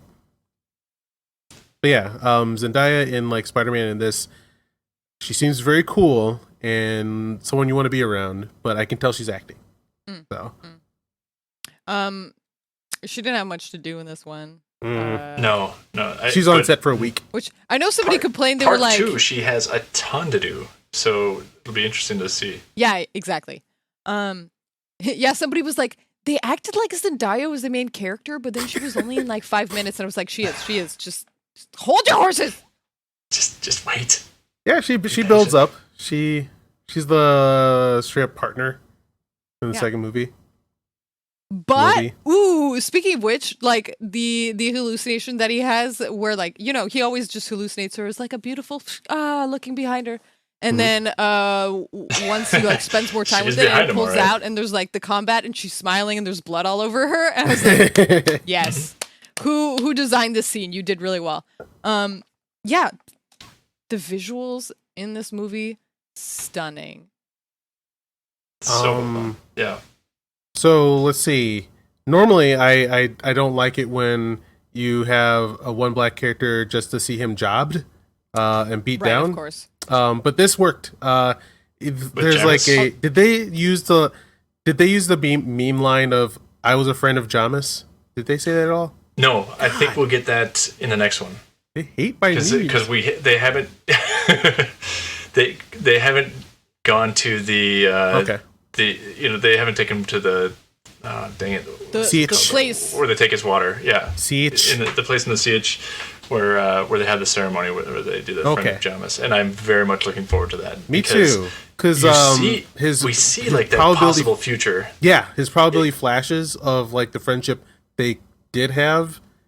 That means a lot now, and that he made a dark choice of taking him down to become the Kwisatz Haderach. Paul is now dead. Yeah, I was Haderach. I'm a little put off by the choice where they made Jamis go berserk. Like, I don't remember that in the book. Where, like, I remember Jamis getting frustrated and angry during the fight, but he like in this movie he like went feral, as he get more frustrated with Paul, like barking and screaming like a crazy person. And I was like, that's I did interpret that not as great. Trying to goad Paul, but I see where you're coming from, definitely. Yeah. But yeah, I think made that knife chip and shatter. I was happy to get that. That there's some good things we got. The Death of Kinds, they did that better than the book. Oh my gosh, I really liked that. Same. The black woman who beat the ground and let the oh worm my god, yes, that was dope. So was cool. dope. Yeah, what although it's so funny, like how long it takes for people to figure out she's a Fremen. Like glowing eyes. I was like, come on, it's like you really don't know the book too, Fremen, you're I like, guess. come on, man. Yeah, apparently, like Kynes' original death was just to like be found laying in the sand dead. No, this was so cool, cool. This was well done, Loved it. Worked better. My notes. I say, call a sandworm, but not for me. So, yeah, I really liked how she went out. In the book, I liked how Kynes, kind of like was like screaming in the desert, but this was more of an honor to the character, and so I like you get to see more of Kynes' influence, and then as I'm not going to go into spoilers there. But yeah, Kynes is important for the legacy. Oh, okay. That happens, like in later books too. I think you say it because, like, I don't. Do you think they'll get all? Do you think they're gonna keep going on these movies? I hope so. I don't know. They might just do the. I hope we at least get Children of Dune. Yeah. I can see them. I don't know that we're gonna get God Emperor. Yeah, the God Emperor. Definitely not. The romance of the Worm Man. I want the romance of the Worm Man.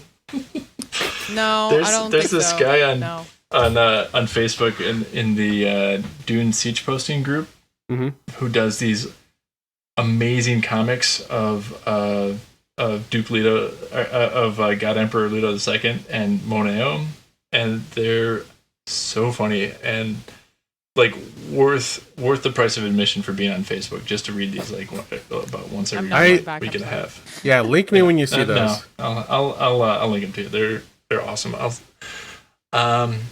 I'll send you a couple links and maybe you can post them up with the podcast.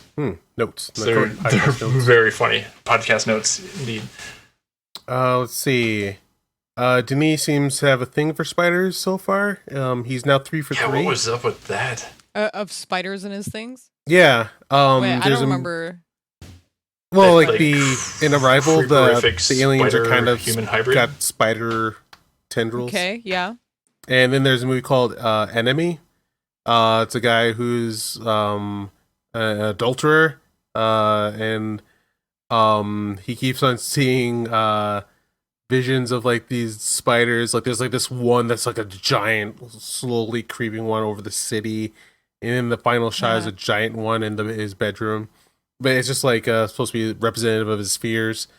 But so it just seems like 2 for 2, and then like I gotta have my spider. So weird spider being that was probably a human being tortured by the shitty Harkonnens.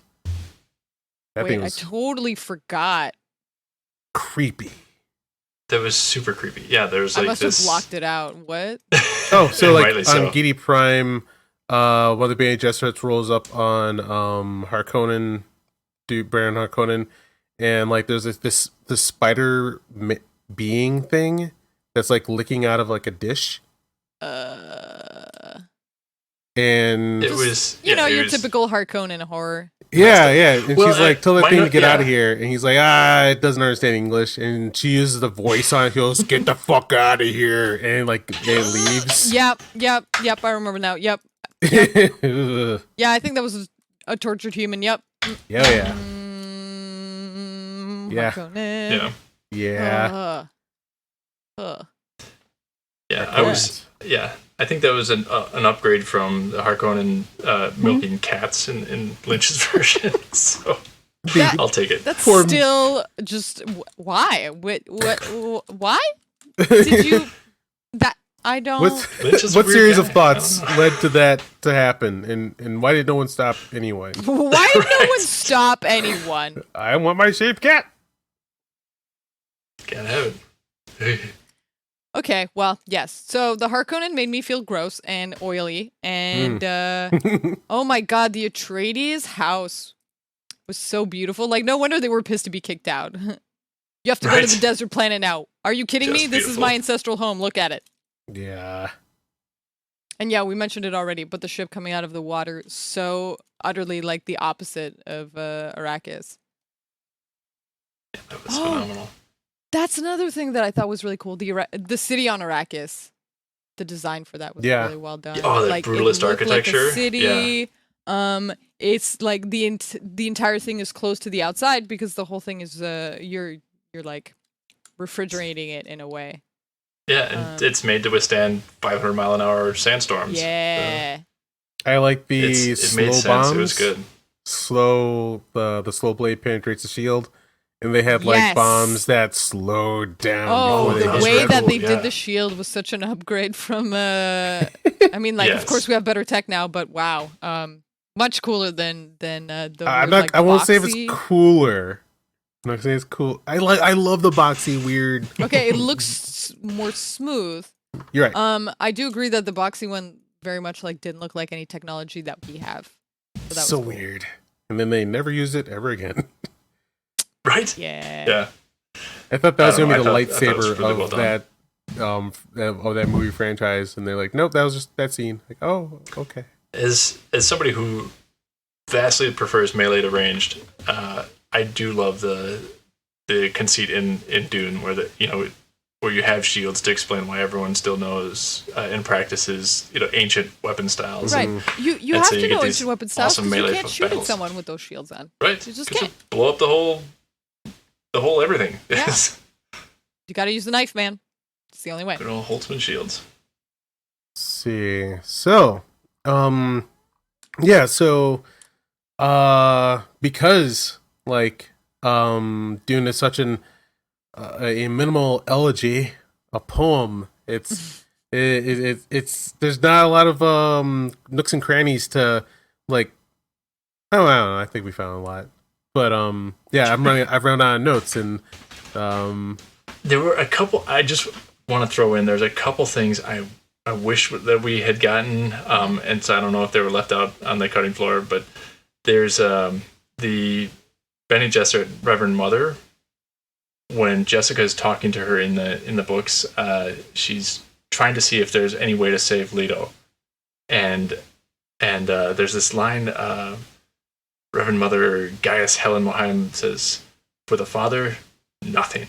And it's just so like chills me to the bone, and I just really love that phrasing. Mm-hmm. So I would have loved to have that in here too. But that and the thing where I'm hoping that it's revealed that Paul's a Mentat as well in part 2, because I thought that came earlier in the story. It does, and they don't really talk at all about what a Mentat even is. There's really like no Mentat stuff really in this first film. Yeah, but to me it's important that it's I understand that Paul is this like he'll become this blending of disciplines where he has the Bene Gesserit, which is the more feminine, and the Mentat, which up until Paul's time is more of I guess it's the distaff or I guess it's not distaff, but the male version of of the powers, right?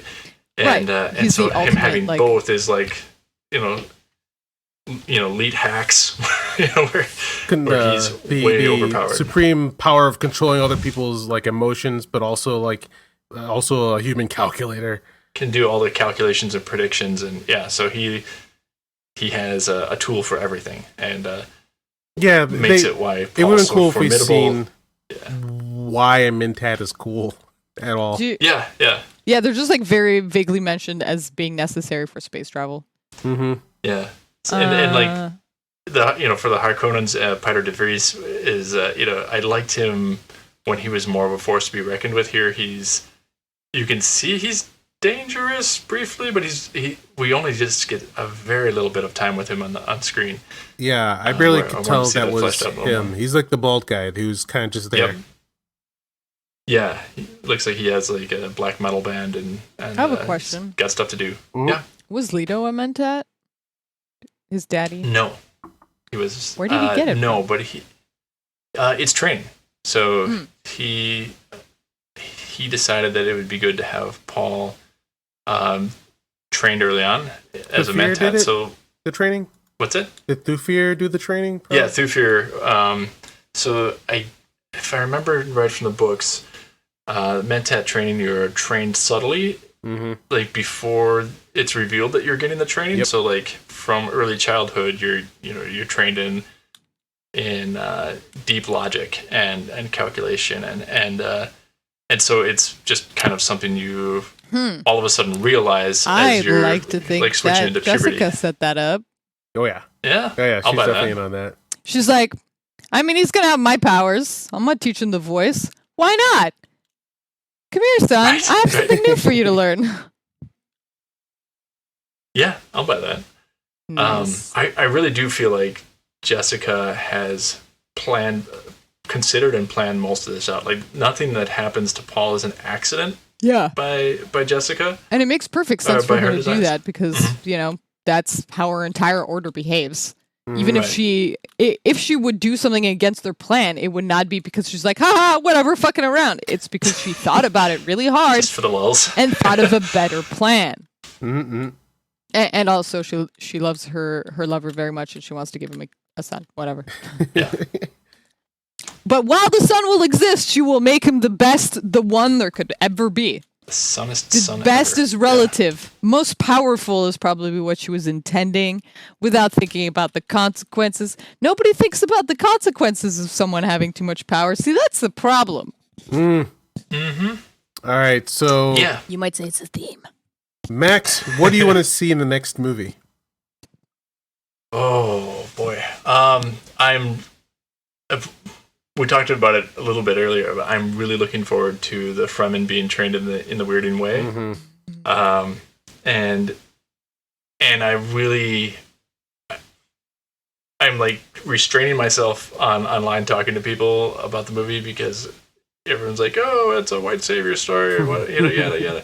And I'm like, "No, Paul is a terrible thing. Like he's tragic. It looks like a white savior story right now because people think yes, that because of where we stopped and then it. Yeah. he becomes their Messiah and their Jesus, and everything is perfect. Except, I mean, that's exactly the idea: is that people will think that that's what happens, and then surprise you guys. I'm not going to say more about it, but that's I want to say more. Happens. I want to say more about the like burned out eyeballs. Oh my god! Yeah, the sand burners there. Yeah. Sorry. Yeah, I don't know. I feel like this is like they had us in the first half meme. Yes. And yes. They had us in the first half thinking that it was a white savior story, but surprise, it's a people who try to be white savior suck story. Yeah, exactly. Kind of. Yeah, so I'm really looking forward to it. And what else do I see? I think Aaliyah is such a great, awful, terrifying, like awful as in like awe. I want to see her terrifying character. I'm really looking forward to how Villeneuve treats her and what they do. And again, looking forward to seeing how they represent the Emperor, because everything that has been of the Empire so far has been really cool and a really interesting, unique design.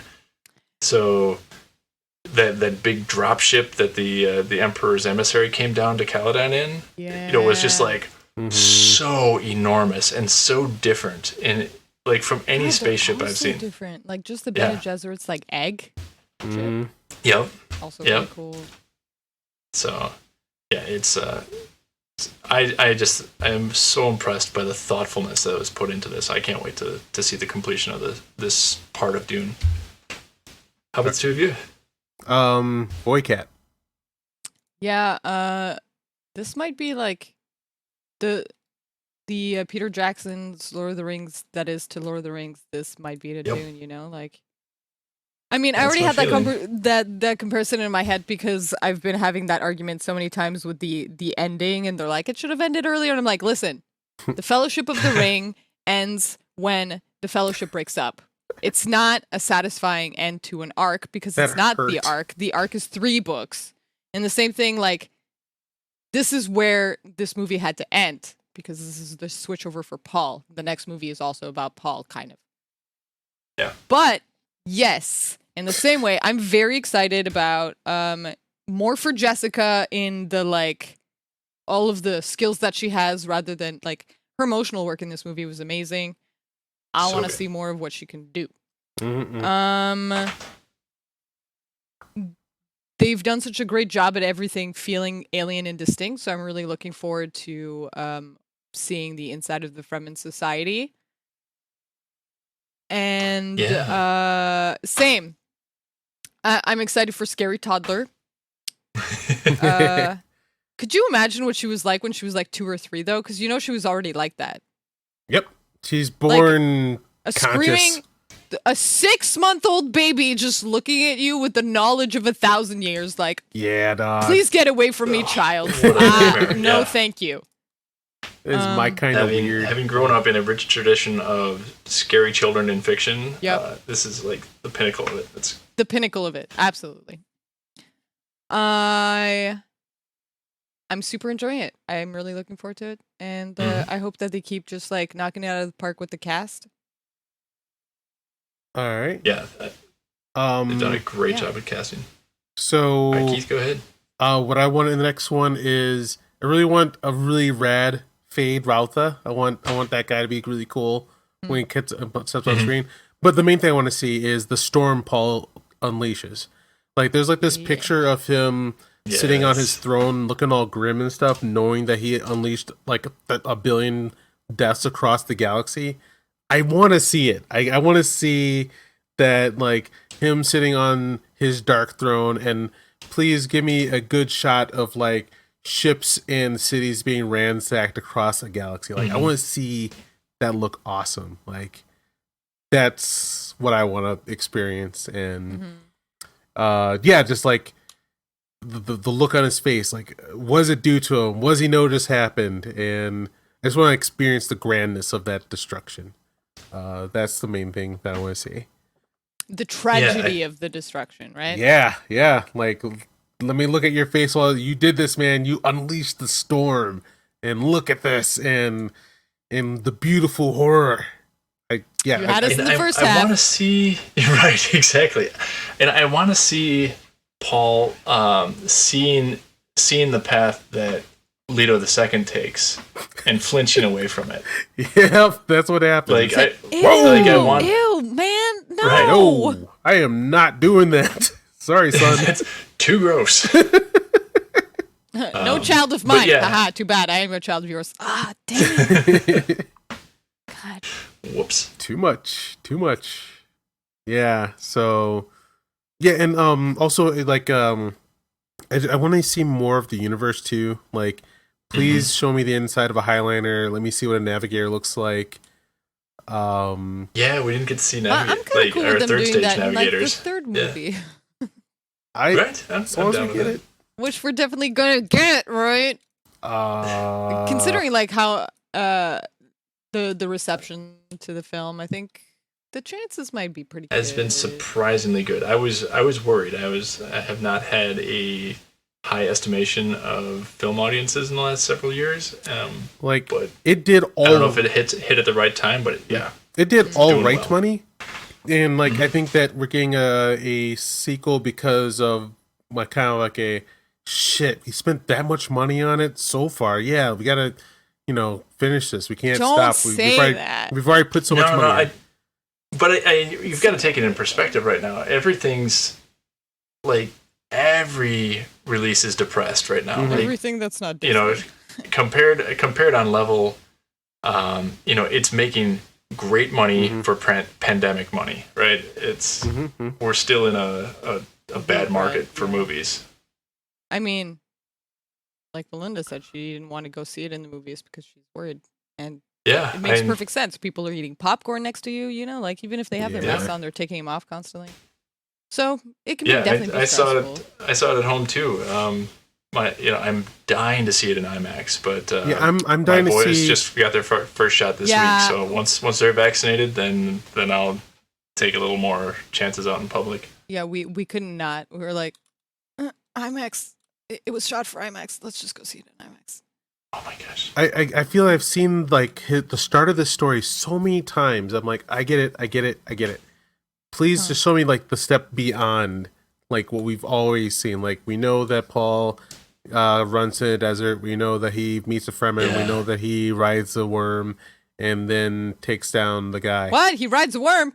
Yeah, just give me Worm sign the likes of God. I think it's probably just out of the entirety of Dune, it's already like hard enough to compress into a visual medium. Mhm. It's just easier to keep audiences if they keep it like the story of Paul.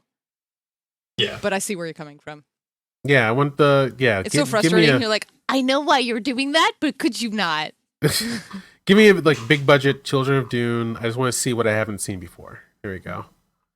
Yeah. All right. Do we want to wrap up with some final thoughts? Hey, go see it. If you're worried, you don't have to go to IMAX. But if you're not worried, it's fun in IMAX. Bring some earplugs. Yeah. But go see it. It's pretty freaking loud. Max?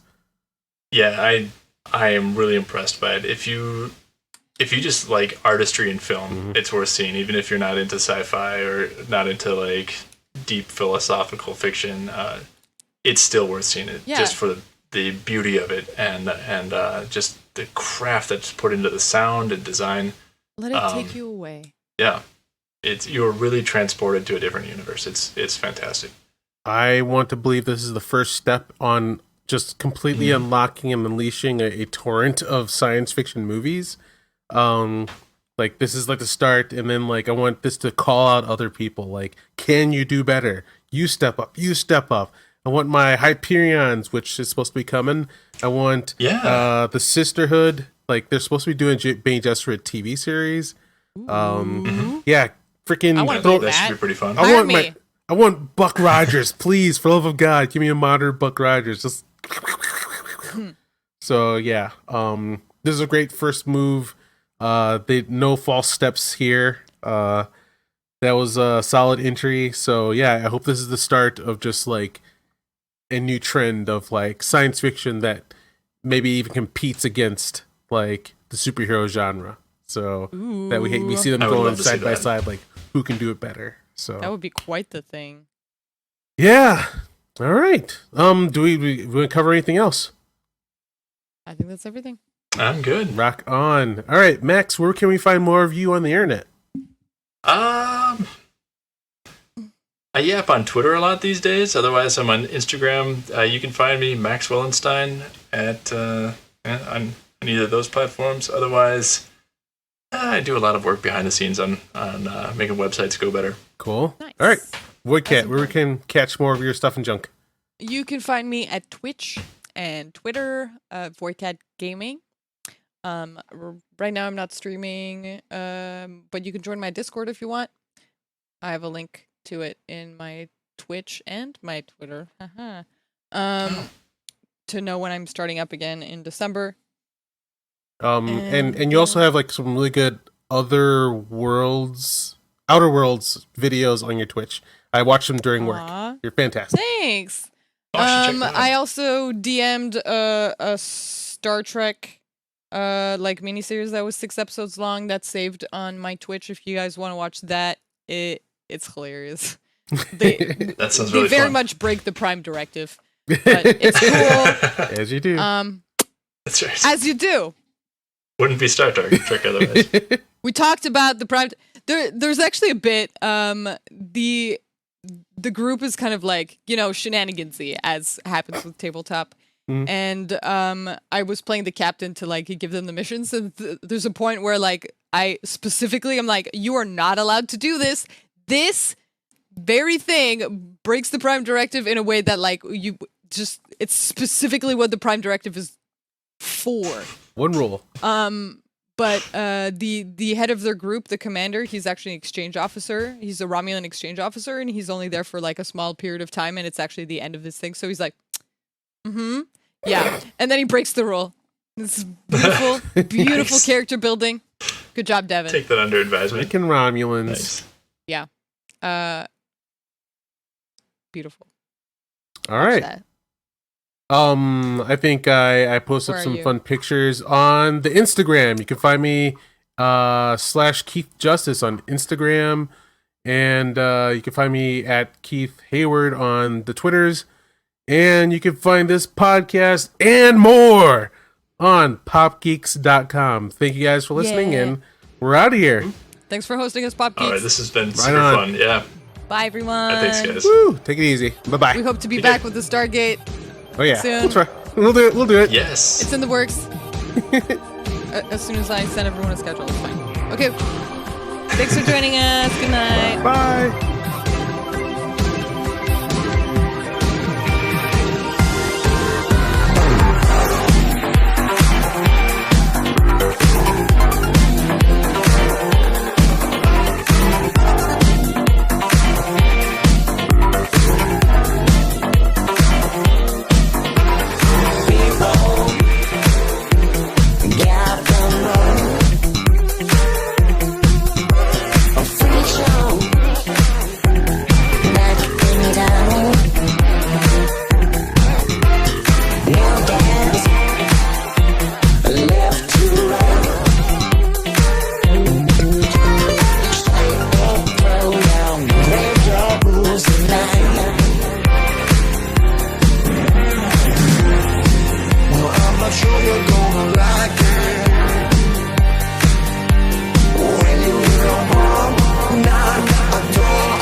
Jack.